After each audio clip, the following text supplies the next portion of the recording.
Hello, friends, and welcome back to Malicious Compliance Stories. How can you be so self-centered that you don't realize that there will be consequences to throwing drinks, especially hot coffee, on an employee? Oh, that crazy Karen.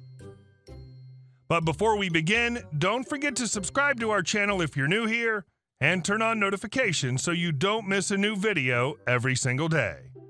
Here we go. How Karen got banned from my restaurant. For context, I'm a 17-year-old male working for my local McDonald's in the Midwestern USA. This happened last night. We have a regular, the Karen in this story, who always comes through our drive-thru and orders 2 large iced teas and a large Colombian coffee. In case you aren't familiar, some McDonald's stores sell a Colombian brew coffee, which has a much stronger flavor, way more of a kick to it, just as bitter as a Karen's soul. How fitting. Whenever there's an order for 3 or more drinks, we assume that they'll want a drink tray because it makes things work better and quicker for us. However, Karen does not want a drink tray. In fact, you'd think she's allergic to them. If you try to give her one, she snaps at you and tries to boss you around.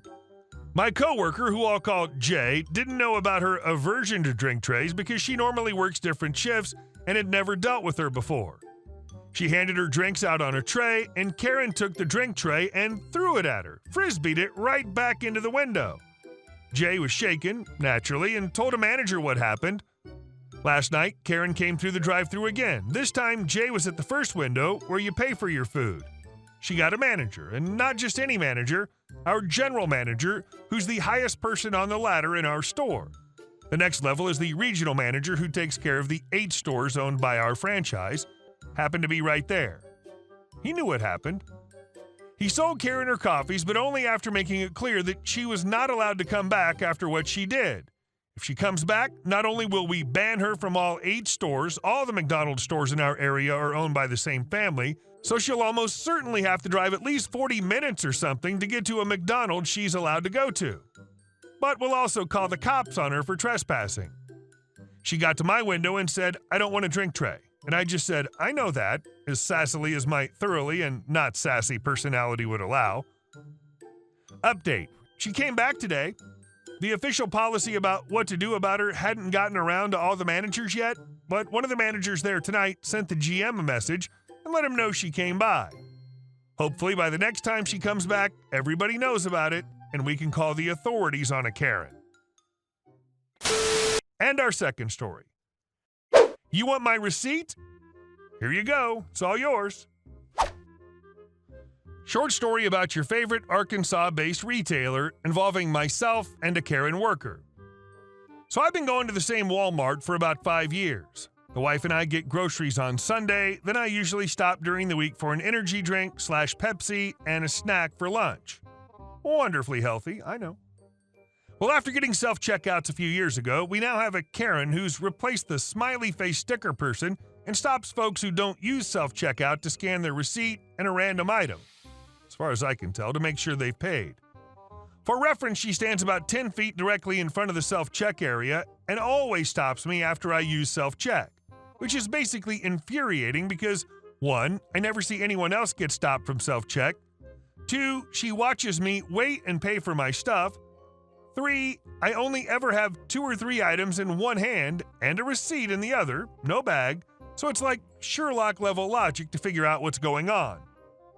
So I hatched a brilliant plan, to hand her my receipt and keep walking.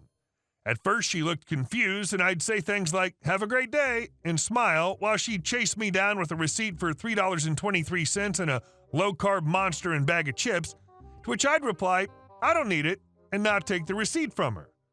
This went on for about a good 2-month period until she realized if she did so much as acknowledge my existence, she'd be left with a receipt to dispose of. As funny as this is, it gets better. Last Sunday, my wife and I got a bunch of stuff and went through a regular line at this Walmart. As we're getting close to the door, my wife, who has no idea how I've been handing my receipts to Karen, tries to hand this lady our receipt, to which she is ignored, like completely. Can't see a Harry Potter cape ignored by Karen, and she's looking pretty confused. As soon as we hit the double-door lobby, my wife says, "Wow, that's so strange. She always wants my receipt." To which I start laughing, probably too hard, and she figures out something's up. She regularly remarks on my ability to make friends wherever I go. On a positive note, she may not want to take me to Walmart tomorrow. And our last story. Entitled parent assaults me because the pool is closed. 2 years ago, I was the head hotel manager for a hotel in a tourist town in Missouri. I made a deal with the owner that I would stay in the small one-bedroom apartment that was connected to the back of the hotel and be on call when I'm not working. Cast. Me equals me. Entitled mother equals EM. Entitled dad equals ED. Co-worker equals CW. So my boss has a deal with a few charities around town that if there's a family displaced from their home for whatever reason, they can stay at the hotel for a month half off the normal monthly price to help them find a new place to live. Just before my shift ended one day, a family came in with 2 kids and told me that blank charity sent them over here to get a room. All was good. The only time I'd see them is if their kids went swimming in the pool or they came down to grab their mail. About a week before their checkout date, I got word from my boss that he wants to drain the pool and have it cleaned.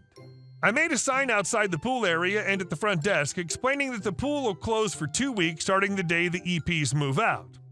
The week goes by, and the day that EM and ED's checkout date arrives, EM walks up to the front desk. Me. How may I help you, ma'am? EM. We found a house, but it won't be ready for another month. How much is it for another month here in the hotel? Me. 1 month will be $600. EM. Fine, I guess we can do that, but I'm just waiting for a few friends to lend me some money so we can afford it. Me. Okay, no problem, ma'am. Just remember, checkout's 11 and the pool will be closed for the next 2 weeks. EM. Whatever, she said as she walked off. At 11:30, the housekeeper called me on the radio informing me that entitled parents had not left the room yet. I knocked and EM opened the door and apologized. She was about to make the payment for the room and was $200 short. She promised that she'd find the money, and I left, giving them more time. At 3 o'clock, EM came down to the front desk with the money, and I began to put her back in the system. Me. Just a heads up, the pool will be closed today and won't be open for another 2 weeks. She looks at me like this is new information. EM. You're closing the pool? I wasn't informed about this. Me. It's been posted for 2 weeks on the gate to get inside the pool, and right here, I said while pointing to the sign. At this point, I could tell that EM wasn't too sure about staying here anymore and asked that she talk to ED before she decided whether she should stay. I couldn't hear what the lady was saying, but once she got done, she walked back over to me. EM.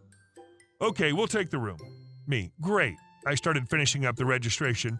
Now, are you sure? Because once I print this off, you'll have 30 minutes to change your mind or else we can't refund your money. EM. Well, of course I'm sure. I give her the receipt and move on with my day. At 6 o'clock, all hell breaks loose. I'm in my apartment when I get called on the radio with CW needing assistance in the lobby. The way she sounded, something was definitely wrong. By the time I get to the lobby, I see CW, who is nearly in tears, sitting on the couch terrified with ED standing over her yelling at full volume, while EM stood next to the couch watching ED while occasionally egging him on. There, 2 kids were standing by looking mortified about what was going on. I quickly ran over to ED and CW and tried to defuse the situation. Me. What's going on here? ED got off CW and was now staring at me. ED. This bee told me that my kids couldn't play in the pool. Me. First off, stop yelling and we can talk about this. ED. No, I paid $600 to stay here for a month, and GD, my kids deserve to be able to play in that pool. Me. The pool is closed, sir, and I'm going to have to ask that you leave. EM. We should be able to stay here for free because the pool's closed. Me. Ma'am, I told you the pool was going to be closed before you paid for the next month. Plus, it was clearly on your receipt that you can't get a refund after 30 minutes. EM. That's your word against mine. Me. Ma'am, I can't open the pool for you. The owner had me close it so it could be cleaned. ED. And does the owner know that you look like a whore to the guests? Talking about my pajama pants and tank top? Me. Sir, I'm going to have to ask that you leave the hotel before I call the police. At this point, EM takes her kid's hand and practically pulls them out of the lobby and into the atrium part of the hotel, with ED following. The pool is surrounded by a 4-foot fence in the middle of the hotel. I told CW to call 911 while I make sure that they weren't trying to get into the pool. Sure enough, I could see ED over at the gate trying as hard as he could to force open the gate to the pool. Me, "Hey, leave the gate alone." That was all I got out when EM surprises me and pushes me into a table, which causes the table to fall with me on it. EM then walks over to ED, and together they were able to get the gate open. And then grab their terrified kids' hands and force them into the pool area and into the pool. I look around to see a few of the guest doors open. I slowly got up and staggered into the lobby, and I could see outside through the front doors that 2 police cars had just pulled up. I told the officers where they could find ED and EM, and they quickly ran to grab them while I gave my statement to another officer. They came out of the pool cussing and screaming about how they wanted their refund and how I should have told them that I never told them that the pool was closed. After showing the police the security footage of them, the police had everything they needed for an arrest. Both EM and ED arrested for disorderly conduct, destruction of private property, and assault. Plus, ED had warrants in the neighboring county for domestic assault. The 2 kids were picked up by their grandma, and the room was cleared out. The grandma apologized to CW and me for everything that her daughter had done to us, and explained that EM was a sweet girl until she met ED. The pool is closed. EP. That sign can't stop me because I can't read. Hey guys, thank you all for watching the video. I'll see you in the next one.